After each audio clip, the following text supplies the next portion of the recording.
decent chance if you roll the dice on a random new release game you have absolutely no prior knowledge of, you might end up realizing it's not for you. And there's an equally good chance that the brand new AAA game from your favorite developer will impress you. But what about those games that really looked like they were going to miss the mark? The ones that didn't leave any impact on you at all and you thought were just gonna be kinda crap, and they ended up knocking it out of the park. We can get lukewarm on games before they've hit shelves for a number of reasons. Maybe it's because the developer isn't well known, the game concept seems shaky, or a crappy trailer lands. For whatever reason, your expectations end up somewhere between middling and straight up through the floor, but these excellent games proved we couldn't have been more wrong. I'm Jess from WhatCulture, and here are 10 video games much better than we thought they'd be.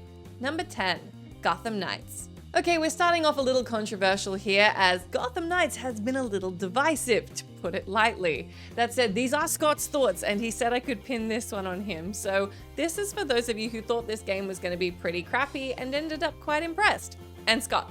It's also for Scott. It's fair to say that Gotham Knights is far from the most polished game. It's been justifiably raked over the coals for terrible optimization on modern consoles, barely hitting 30 FPS at the best of times, and for having various clashing game design philosophies that make it hard to say what the game is even going for. However, where Gotham Knights might be scattered in its gameplay, the story, overall mystery behind how Batman died, cutscene direction, slow burn reveal of the Court of Owls, and by far the character writing, is some of the best in Batman video games, period. The latter especially frames a series of protégés suddenly thrown into the limelight. Each are shown trying their best in 4 separate ways to live up to the idea of Batman, in a Gotham immediately taking advantage of the power vacuum. When you're not visiting the statues of Jim Gordon in the open world as Barbara, discussing his loss with Renee Montoya, you're talking to Alfred as Robin about how he would essentially play ghost chess against Bruce, being given a series of instructions for Wayne's next moves while he was out on patrol. WB Montreal just get Batman and what it is that drives each member of the Bat family. Now, absolutely, this one is very far from a perfect game, but everything else about it is pretty great. Number 9, Tales from the Borderlands.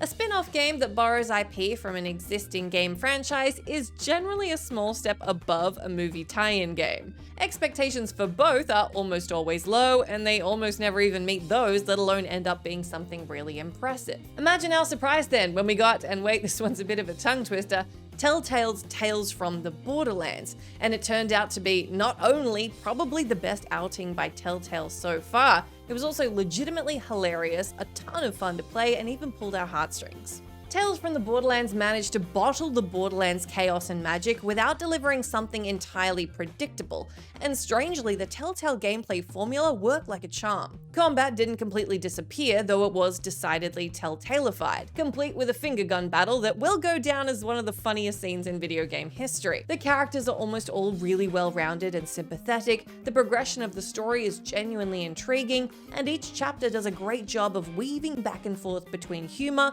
bombast, and earnest moments. If you haven't picked this one up because you're a Borderlands fan that's not really into the Telltale formula, or you're a Telltale fan who's not really into Borderlands, trust me, give it a go.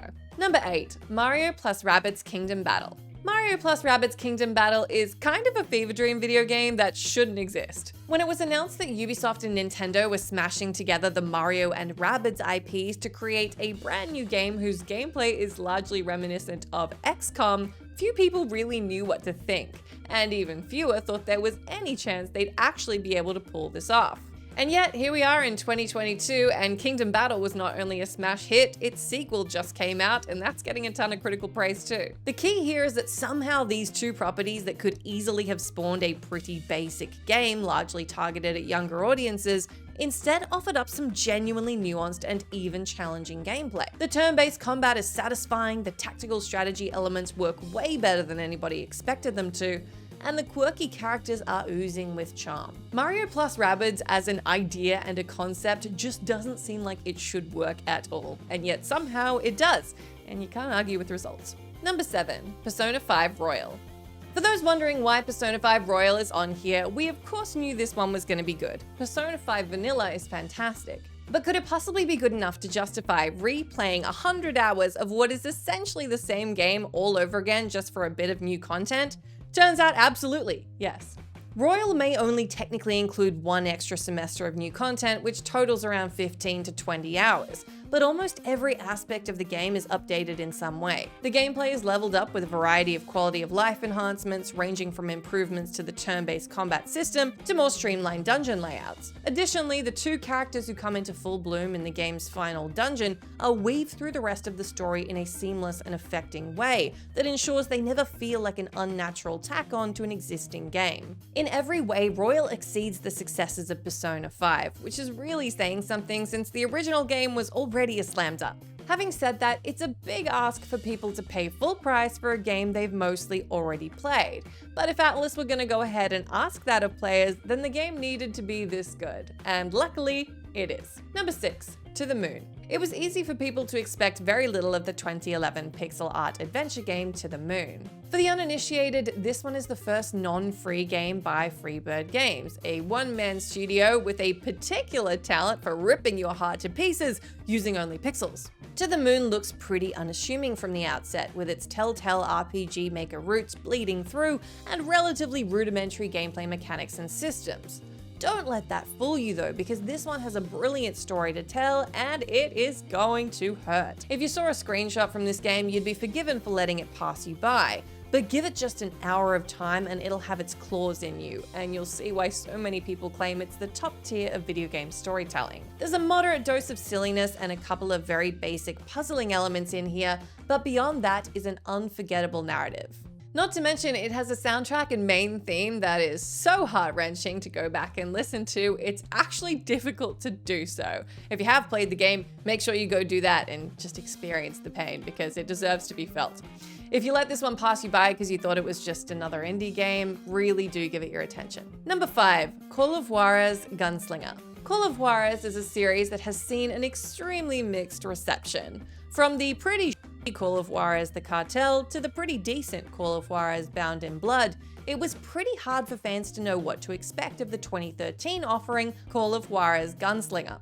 Understandably, expectations were set pretty low, but Techland absolutely pulled it out of the bag for their 4th entry, which was universally agreed upon to be the best in the series yet.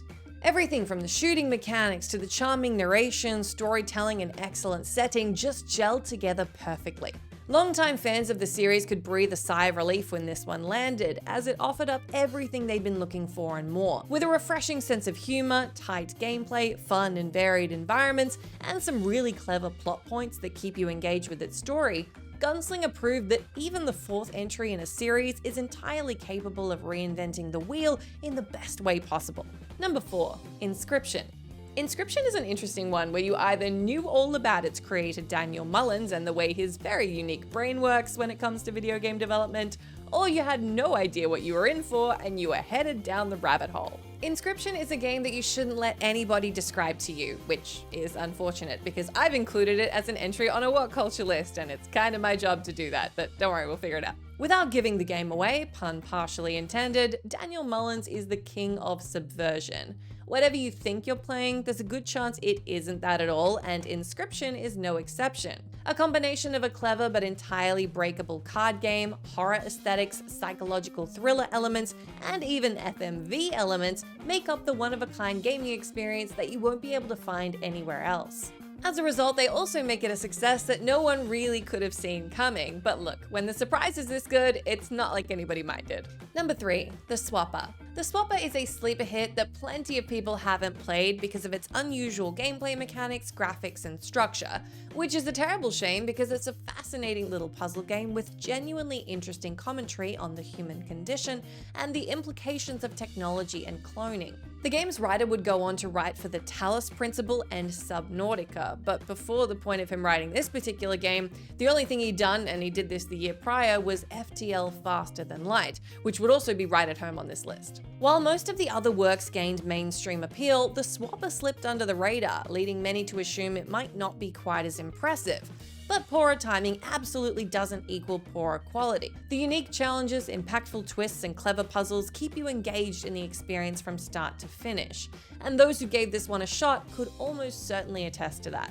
Number 2. Dirty Bomb. Dirty Bomb first came onto the scene in 2015 with a very funny trailer that landed on the side of legitimately hilarious, or what's up fellow kids, depending on your sense of humor. For the large part though, it seemed like there might be something special here.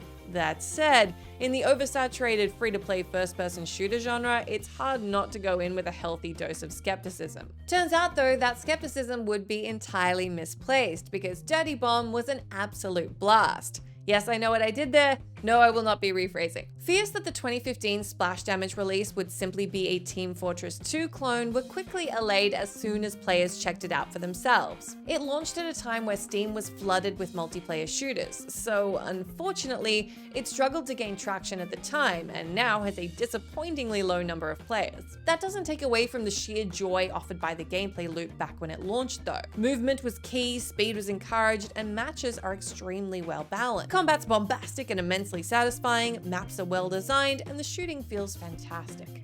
The game has admittedly died in the 7 years since it launched, but lots of people remember it fondly, and I think plenty of people could agree it's way better than anybody expected. Number 1. A Plague Tale: Innocence. A Plague Tale: Innocence admittedly looked pretty great from its trailers, but it was a weird one to get on board with because it's made by Asobo Studio, who at this point mostly helped out making content for games like Zoo Tycoon and The Crew 2, which, even if you know nothing about any of those games, clearly not a lot of overlap. Beyond that, the game was published by Focus Home Interactive, who admittedly do publish a handful of really great AA games and a handful of really average ones. As a result, it was hard to know what side of the fence A Plague Tale: Innocence would land on. Luckily, it wasn't just a fairly impressive outing for both studios, it was a smash hit success. Finding spots on almost every best of the year list, this game launched as a bit of a sleeper hit in the middle of the year in 2019, but once word spread of just how good it was, more and more people started getting on board. Its endearing cast, enthralling setting, and engaging story made it a game that is very, very hard to put down. The clever puzzling mechanics combined with the overwhelming sense of dread journeying through plague rat-riddled France during the mid-1300s made for a gaming experience many people felt like they'd never had before. The world was frightening and oppressive, the stealth and action components balanced well, and to reference the Brooklyn Nine-Nine meme, we've only had our little brother Hugo for a day and a half, but if anything ever happened to him, we'd kill everyone in the game and then ourselves. That's the end of our list, but do let me know down in that comment section which video games turned out to be way better than you expected them to be. As always, I've been Jess from WhatCulture. Thank you so much for hanging out with me. If you like, you can come say hi to me on my Twitter account where I'm @JessMcDonald, but make sure you stay tuned to us here for plenty more gaming goodness.